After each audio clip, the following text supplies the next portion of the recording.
আগৈলঝাড়ায় উল্টো রথের মধ্য দিয়ে শেষ হলো রথযাত্রা উৎসব। আগৈলঝাড়া থেকে মোহাম্মদ শামীমুল ইসলাম শামীমের পাঠানো প্রতিবেদন।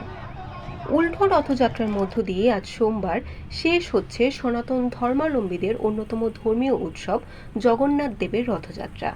এ উপলক্ষে বিকাল 4:30টায় গৈলা ইউনিয়ন পরিষদের সামনে থেকে উল্টো রথের বর্ণাঢ্য শোভাযাত্রা অনুষ্ঠিত হয়।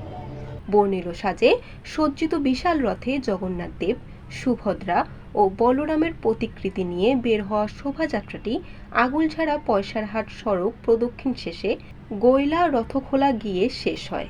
এর মধ্য দিয়েই সমাপ্তি ঘটে রথযাত্রা উৎসবের দিনব্যাপী অনুষ্ঠানের।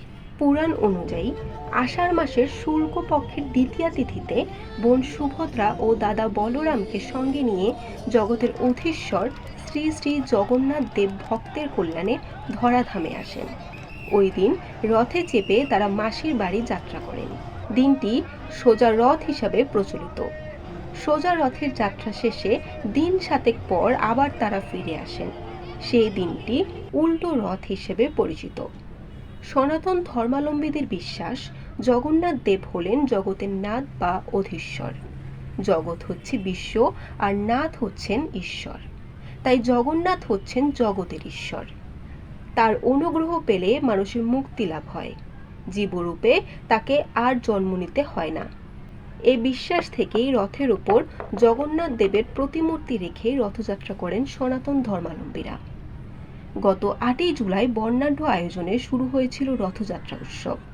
এই উৎসবের কেন্দ্রস্থল ভারতের উড়িষ্যা বা ওড়িশা রাজ্যের পুরীতে অবস্থিত জগন্নাথ দেবের প্রধান মন্দির। তবে ভারত ছাড়াও বাংলাদেশ সহ বিশ্বের অনেক দেশে এই উৎসব পালিত হয়।